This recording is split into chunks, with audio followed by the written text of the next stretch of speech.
Thank you so much for joining me. 3 years ago, actually, you were interim CMO under then CEO Terry Dial, who in 2009 sort of basically began this push to become, have Citi become a more consumer-led organization. Right. Have you delivered on that goal? I don't think you can. I mean, I think, to me, the world's changing so fast. Customer preferences are changing so fast. What they want in a digital world is changing so fast.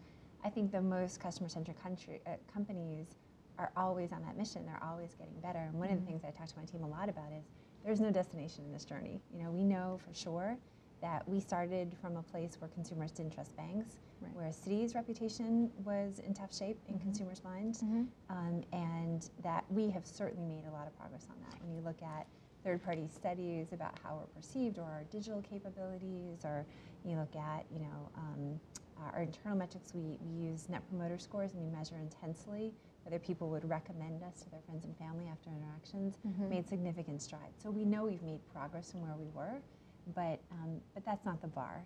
Progress isn't, are we better than what we were? Progress is sort of a never-ending, escalating bar. We spend a lot of time in my team talking about what is excellent, and it's actually pretty rare that we define excellence in terms of what's the best a financial service company is doing. We spend a lot of time trying to think about excellence is a higher bar. But you are a financial services company. Yeah. Is creating, we talk so much about consumer engagement and brand love. Is it an impossible goal to have consumers love a bank brand? Yeah, it's an interesting question. Here's the way I think about it.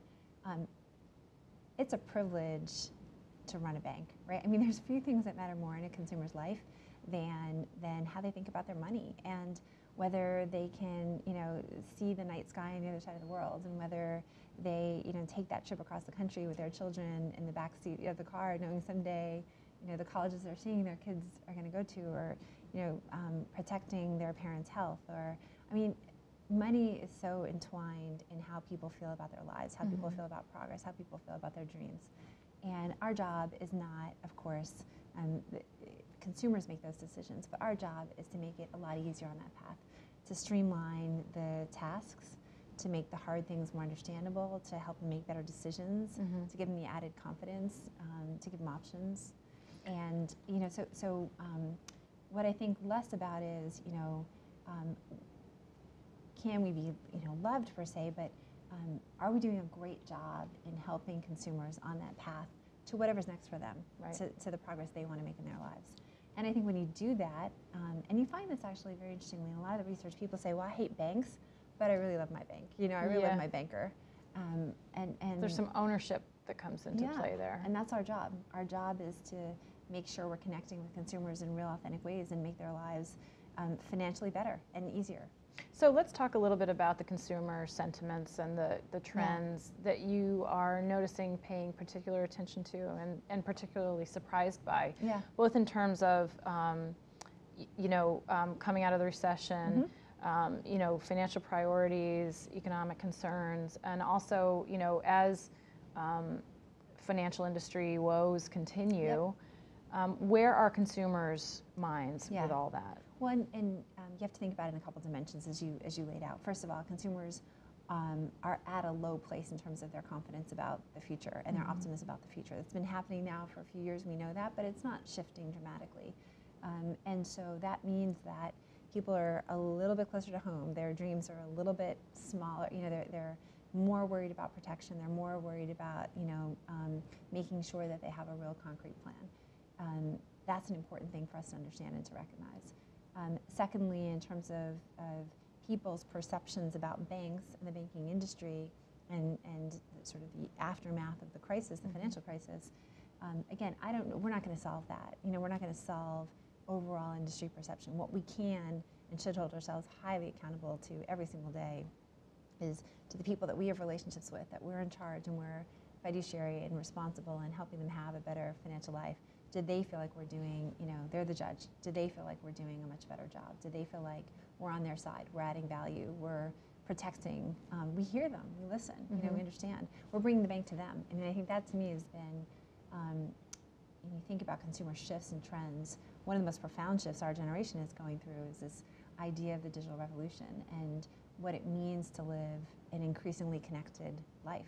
Well, let's talk about those tactics, because I know that you clearly are focused on digital media and digital tactics for connecting with consumers. Talk a little bit about how you've done that. Sure. Well, I think there's different layers to digital, right? So when I think about what do we need to do on our digital journey at Citi, I think about different things.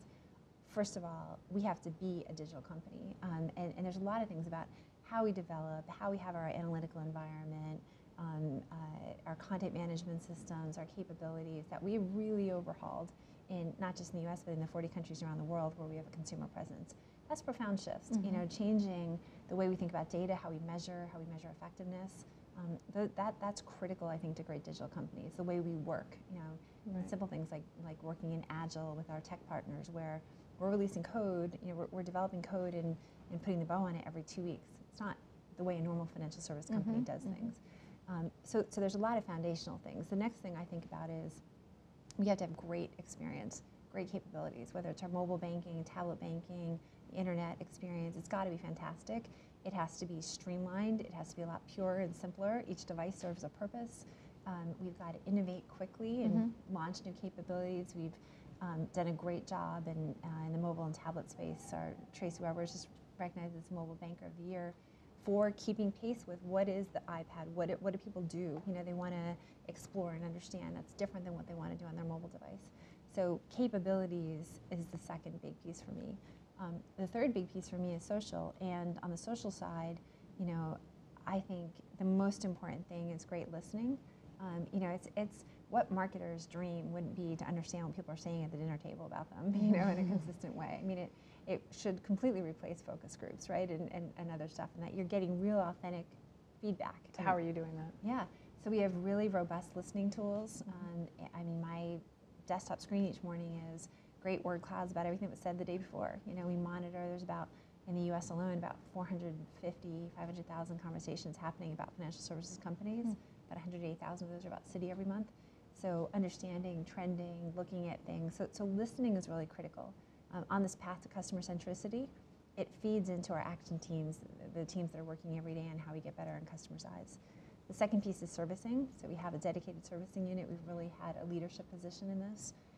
That jump into conversations on our owned and operated sites like Twitter and Facebook, but also in other third-party blogs. When someone's having an issue, jump in and say, I'm Sally from Citi, I'm sorry, can I help you? So it's that responding. It's actually obviously the listening, but then the next step is the servicing. Make it better, you know, fix the experience. That's critical. And then the last thing for me is engaging in marketing in the social space. And there I think you have to have assets that are inherently social, that are really strategic to you.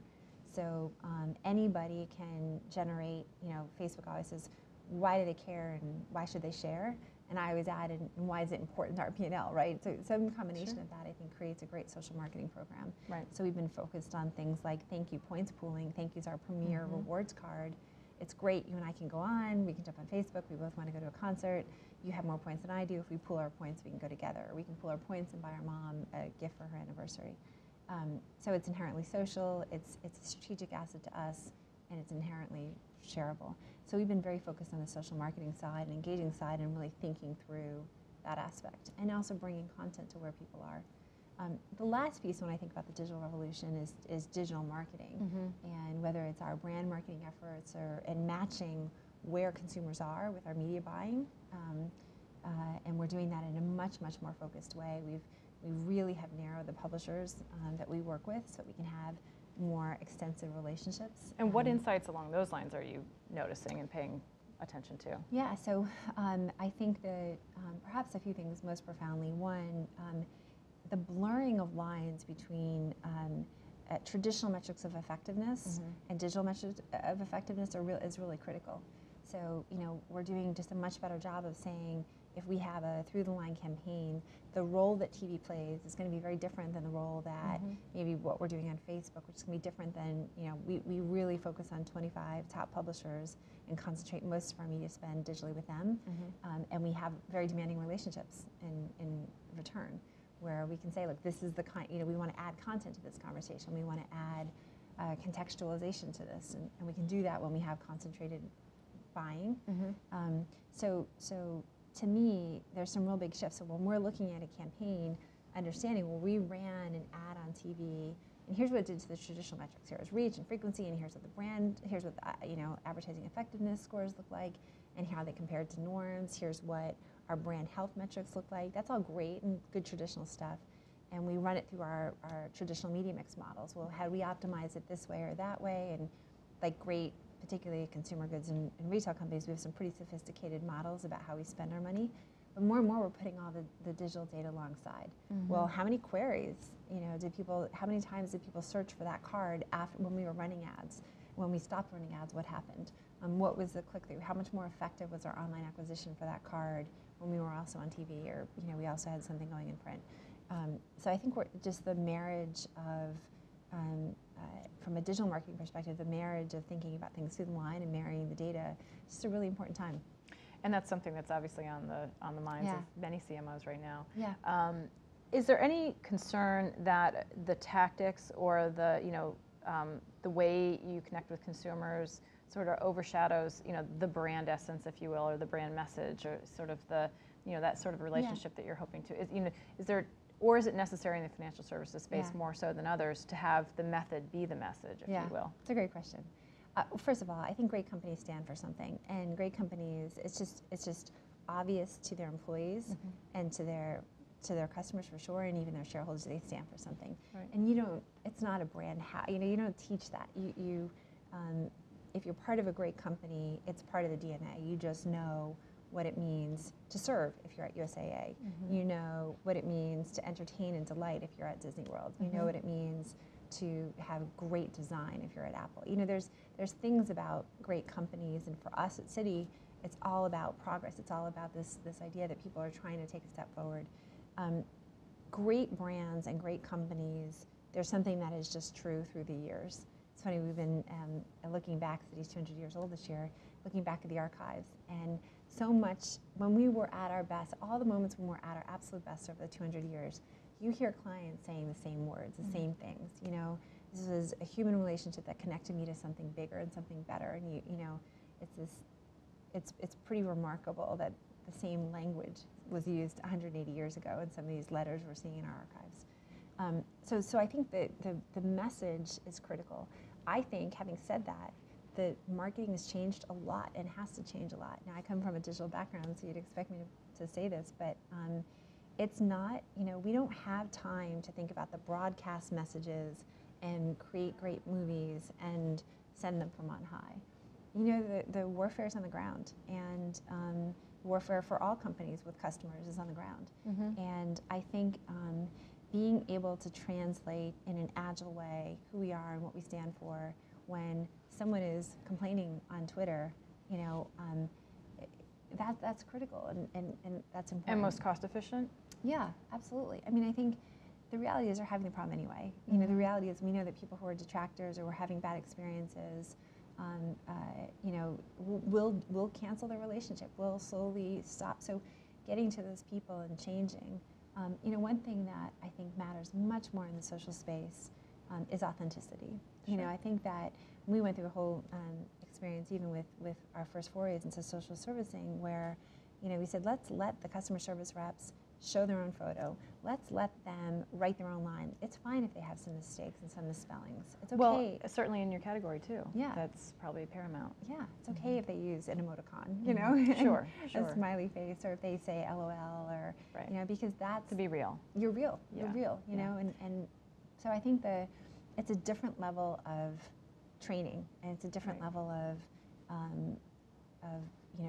it's not the kind of, we have time to form a big council and sit and reflect and think, and then we're going to broadcast out what our point is. And yet, right now, you are the Olympics is going on. You're an Olympic sponsor. Yeah. It couldn't get more broad and far-reaching than that. Yeah. How does that play into your overall strategy? And these aren't one or the other, and that's the point. We have to have great TV. We have to be able to say, here's who we stand for, and here's what we stand for, and here's what we believe. And that, if anything, in the digital world is becoming, I think you're seeing almost like the barbells shaping up where those big messages are critical. It's just that the other side is super important as well. Sure. And being authentic and quick and agile and on the ground is also really critical. Olympics is a great example where really to me, we're doing three things. One, there's a message about Citi sponsorship, a very warm, authentic message about what Olympians are and this idea of the road to ambition to achievement, and something that we value as a company.